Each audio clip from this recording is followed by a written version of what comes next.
1. The Boy in the Rain. Chapter 1. 1343. Experiment 1343 sat in his dark, cold room.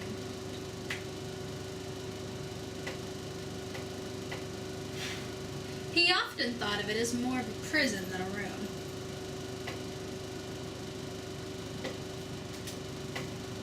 He was in a Kelver bi-weave straitjacket, weighed down with lead.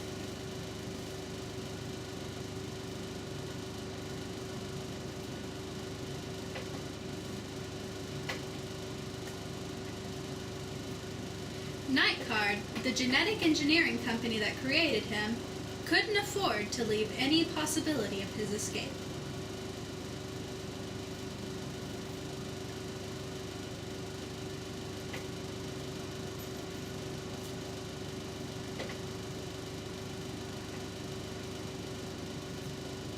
His face was covered by the muzzle they had assigned him.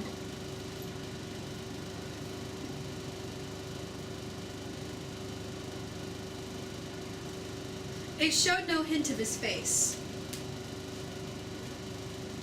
Therefore, it was doing its job.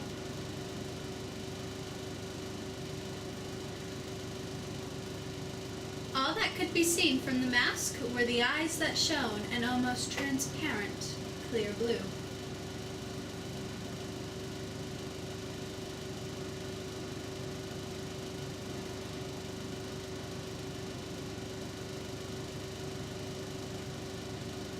.1343's straitjacket was chained to his 10 by 12 cell.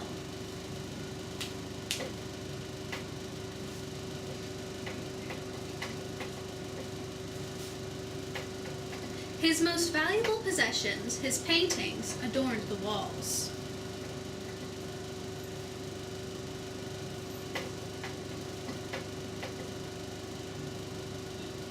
Prints of Picasso, Rembrandt, and Da Vinci were but a few of the works that had long since been stolen from art museums.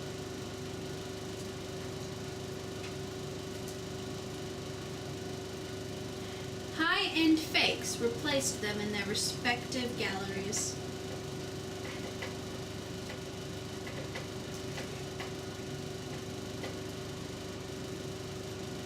.1343 argued that he wasn't inspired by copies and needed the original if he was going to refine his craft.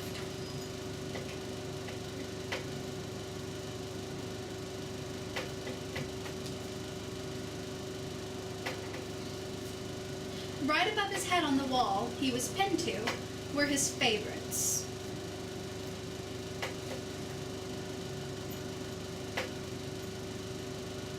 Stills of comic books from his childhood.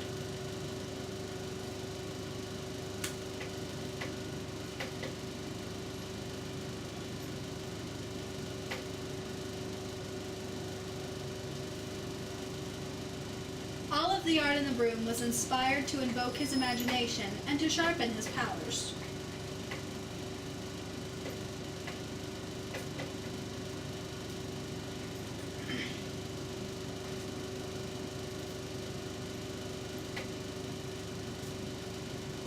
.1343 leaned his head against the wall.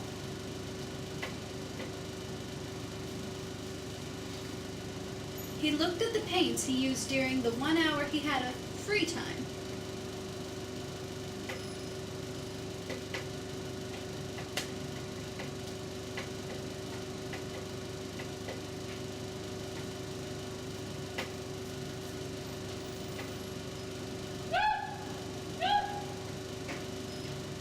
His face was still sore from the workout session.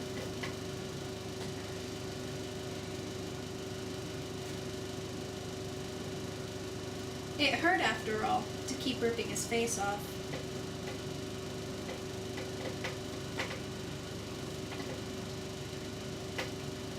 He was busy humming Frank Sinatra's "Call Me Irresponsible" to no one in particular.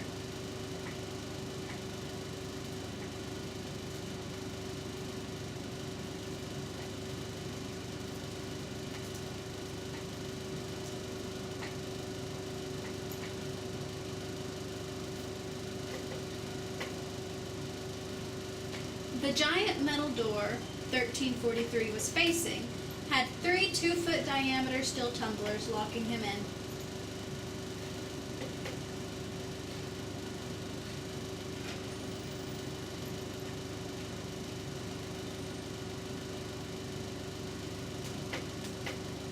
The gears ground and the tumblers tripped. 1343 watched, waiting to see who would come in. His keeper, James Giffen, walked into the door.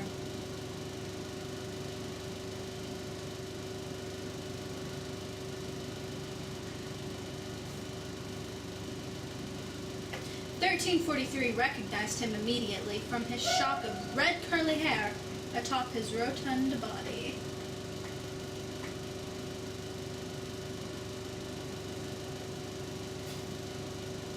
"Let's have a chat, shall we?"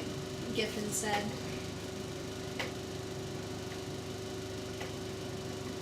He hefted up 1343 and chained him to the wall.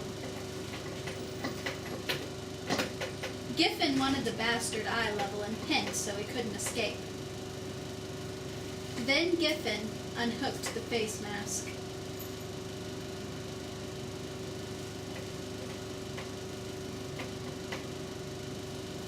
Giffen saw his own face staring back at him.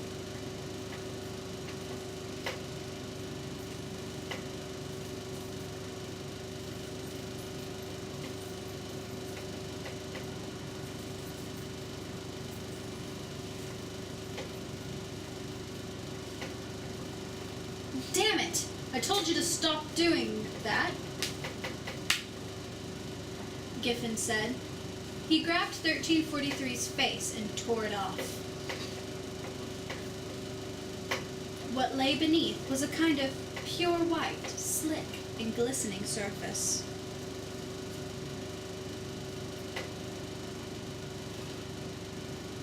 His face was a kind of translucent jelly that glistened, and his clear eyes shone as they waited to change color.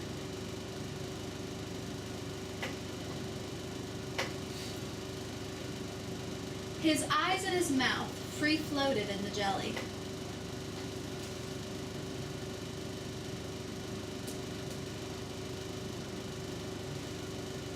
"1343 thought hard for a second, and his face formed into Giffen's boss, John Patterson.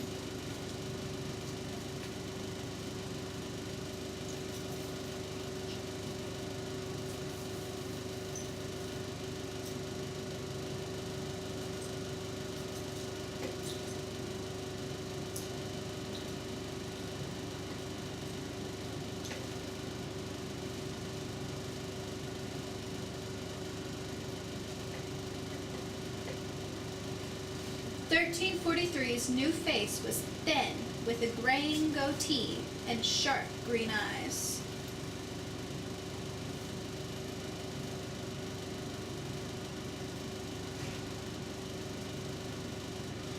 "Stop messing with my favorite experiment,"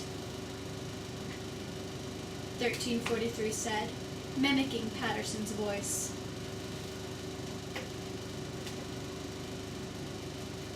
His practiced, patronizing tone reflected the original perfectly.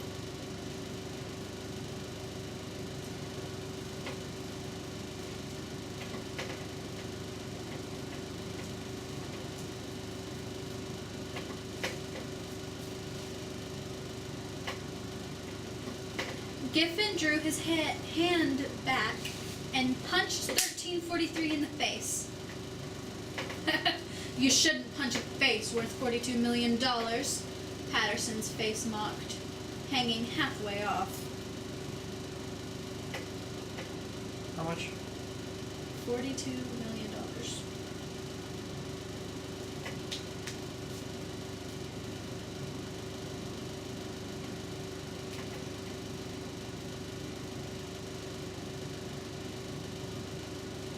The door to his room opened up, and the real Patterson walked in, drew his fist back, and punched Giffen as hard as he could.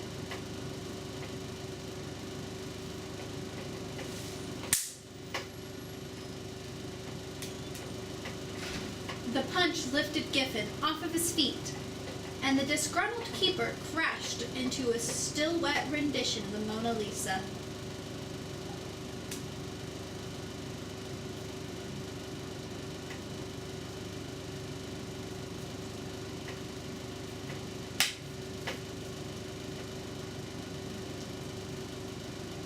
He slid down the wall, trailing the picture with him and leaving a paint-splashed impact crack on the wall. Giffen lay there, wet and stunned, but conscious.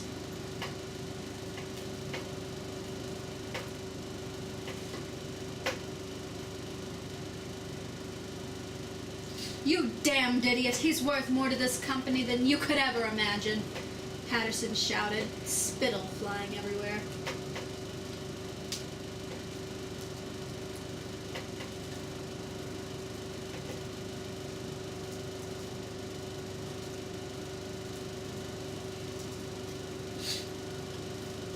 "Yeah, Giffen, I'm more important than you."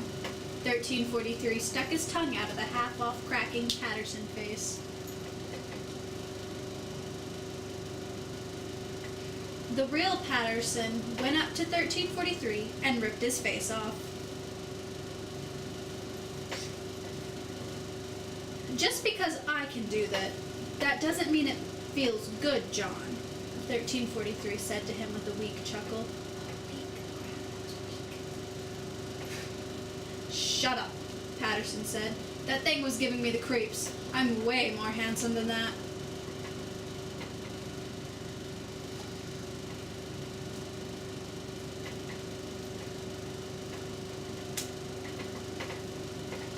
"Really? Here and I thought I was being generous.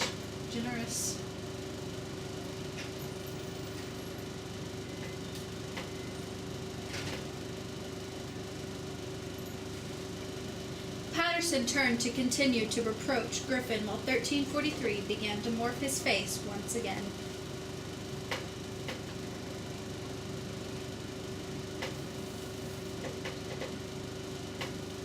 "Do you know how hard it would be to recreate him? His face is made of hyper stem cells."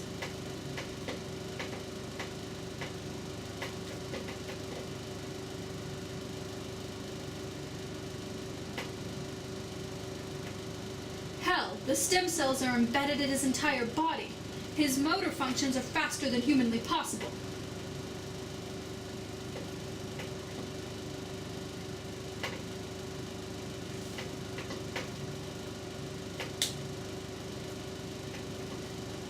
"He can see something once, remember it, and then repeat it perfectly.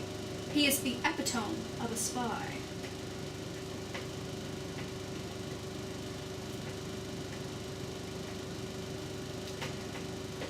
"And the future of this company. There's a lot riding on Project Morph," Patterson yelled.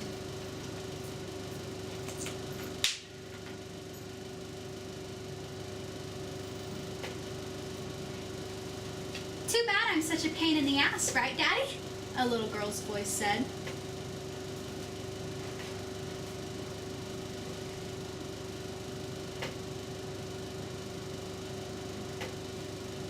Giffen looked, and his daughter's face was staring at him from the head of the straitjacket.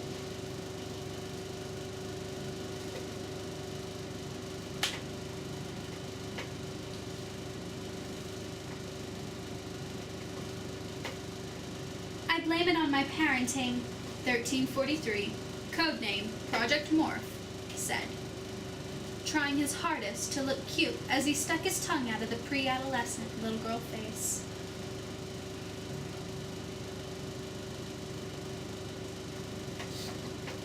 Giffen charged 1343, attempting to strangle him to death, and Patterson stuck his arm out, lining Giffen by the neck and knocking him down. "What part of most important to night card didn't you get, dumbass?" Patterson said. He snapped his fingers, and the guards came and took Giffen away.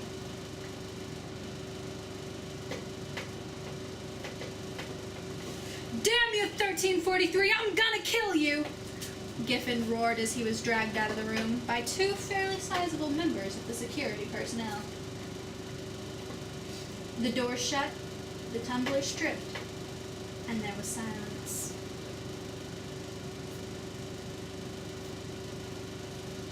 Patterson sighed and brushed his thumb across his nose.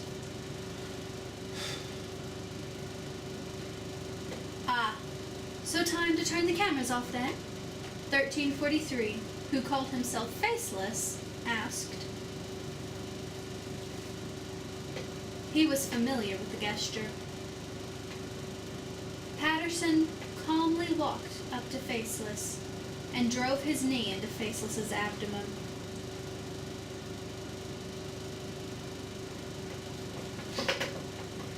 Even through the Kelvar, it still hurt.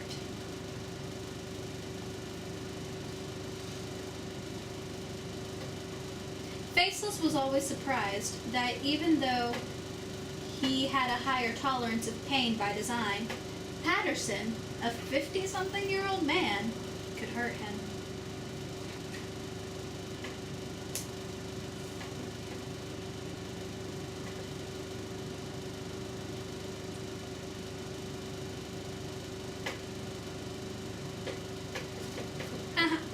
Faceless said in his little girl voice. I didn't think you'd hit a girl.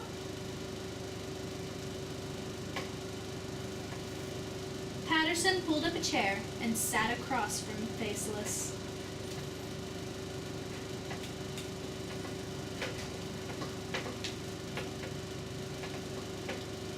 Then again, the blonde-haired, blue-eyed girl face said with a sigh, maybe you get a sick kick from hitting little girls. You know, this is the 13th keeper you've had me forcibly removed from this room, Patterson said, pulling out a cigarette and ignoring Faceless's comments.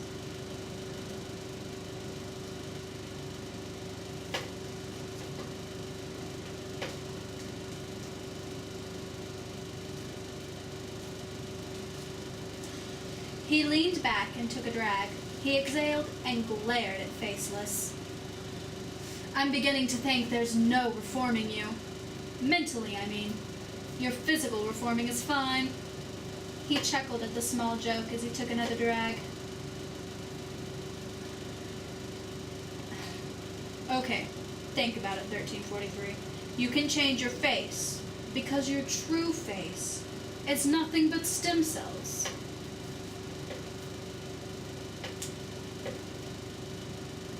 We've trained you in Aikido, Muay Thai, and mixed martial arts. Personally, I think we've spent enough on you. He put the cigarette on the ashtray next to Faceless.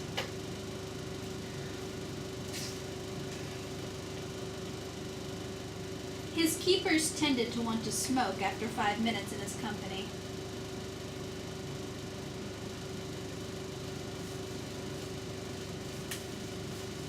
Usually it was more than a cigarette, though.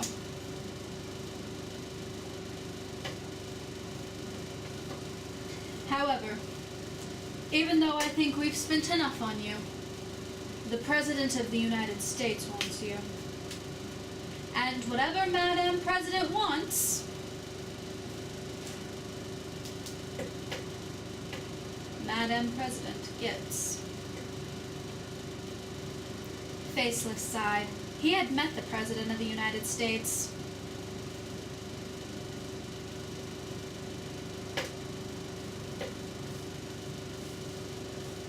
Her demeanor scared him. He had met her last year in 2012 when she was elected into office.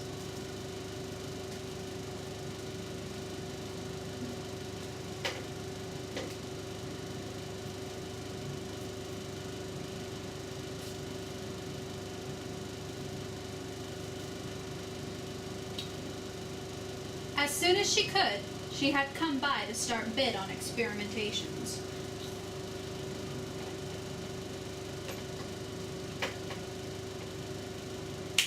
Nightcard had happily agreed.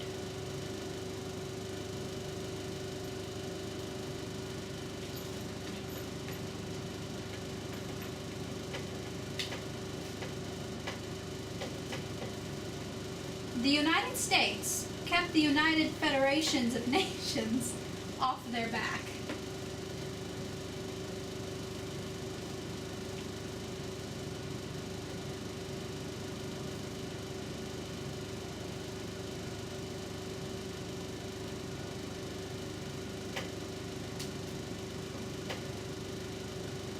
Well, the United States and their ally, the USSR.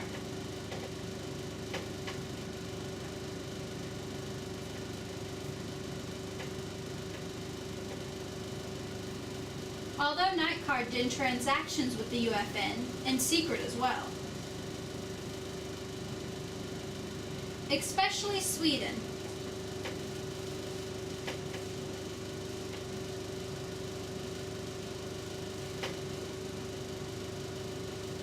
Which allowed Nightcard's main base, Fatih, to exist in their capital.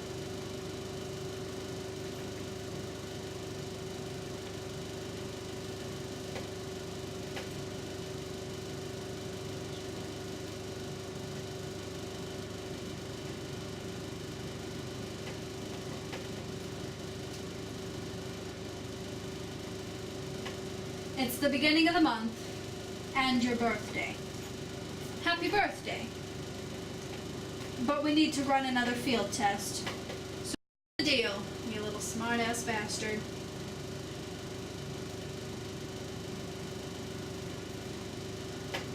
Do the field test, and I won't shoot your ass full of happy juice for the next 3 months.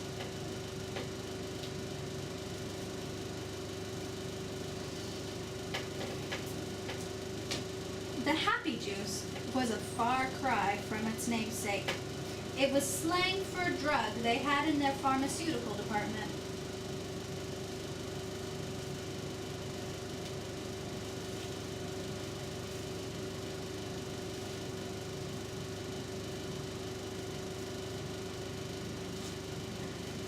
It gave the user no control over their body whatsoever, and heightened the recipient's sensations, making even the air burn.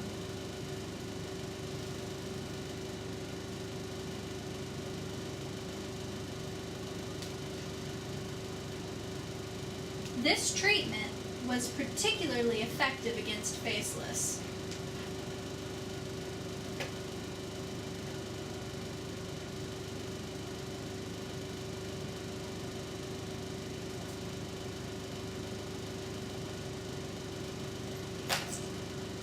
Because with it, he couldn't control what faces he made, and they always looked morphed and disfigured.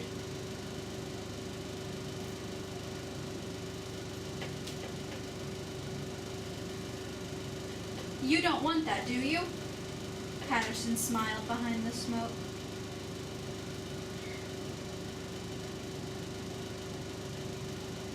Not really, no. Faceless bowed his little girl head, refusing total submission by keeping the little girl face.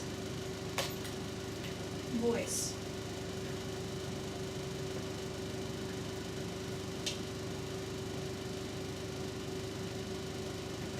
Good. Then the field tests start tomorrow, Patterson said, smiling. He rubbed his nose again, and the film started up once more. As he walked out, he saw an eavesdropping guard standing watch in the hall, trying very hard to make it seem like he wasn't just listening in. And that, Patterson smiled, is how you deal with 1343.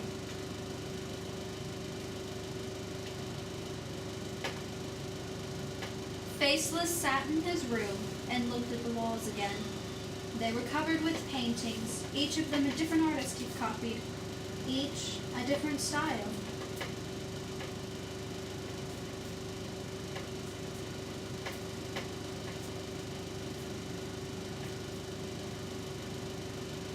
He remembered being a kid, sitting with his first keeper, Joan Saint.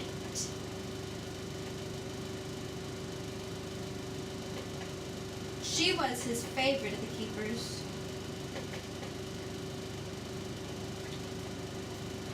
Joan was the age of 22 during the time she spent watching over him.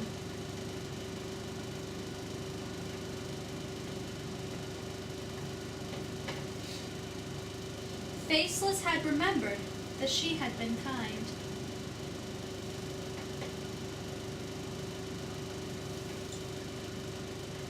She was just doing her job, sure, helping to refine his abilities by improving his imagination.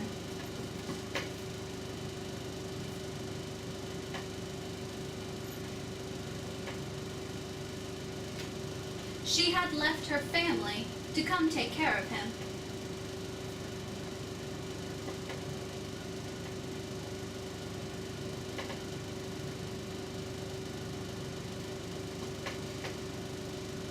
Her sister was a part of the reason Joan had become so good with kids.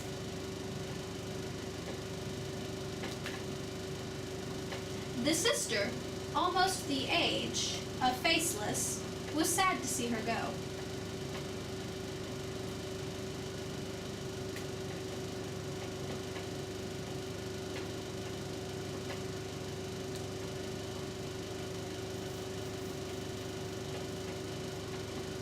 Faceless thought of Joan as the closest thing he had to a parent.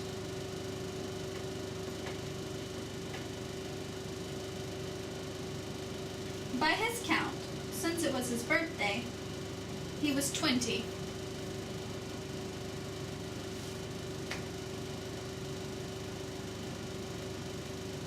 That was over 13 years ago.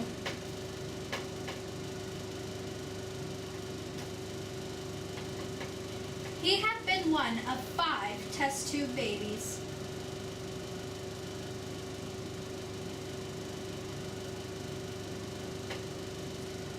It was necessary. His face had glands that extracted stem cells, which could only happen from birth.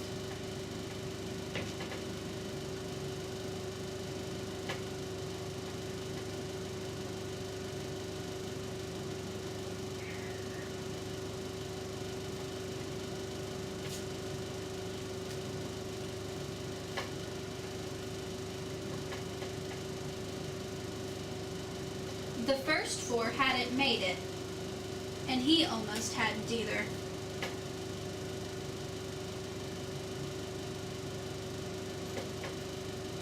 He leaned his head against the wall and thought back to the old days. He missed Joan.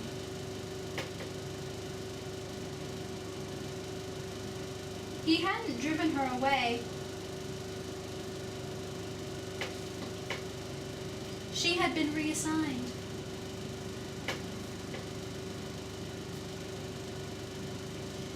He subconsciously tried to drive away every keeper Night Guard assigned him because he missed Joan.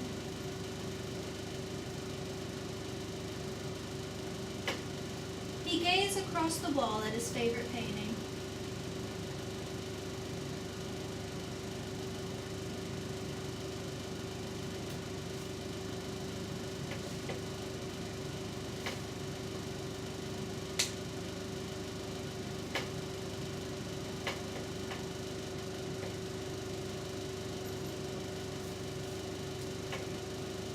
It was the only painting Joan had ever painted.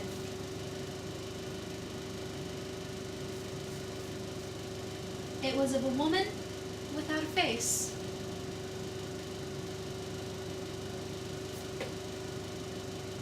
She's out there, Joan had said to him. You'll find her someday.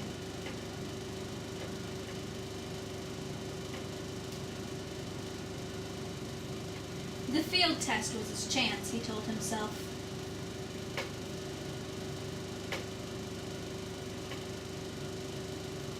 His chance to finally escape and be free.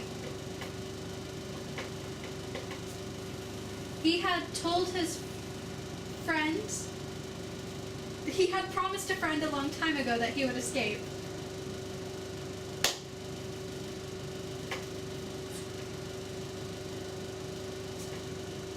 A challenge, that was how the friend had put it.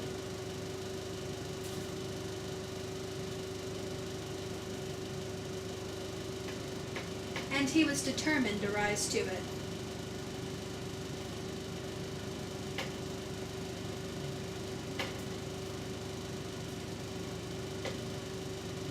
He smiled that night as he drifted, still wearing the little girl's face.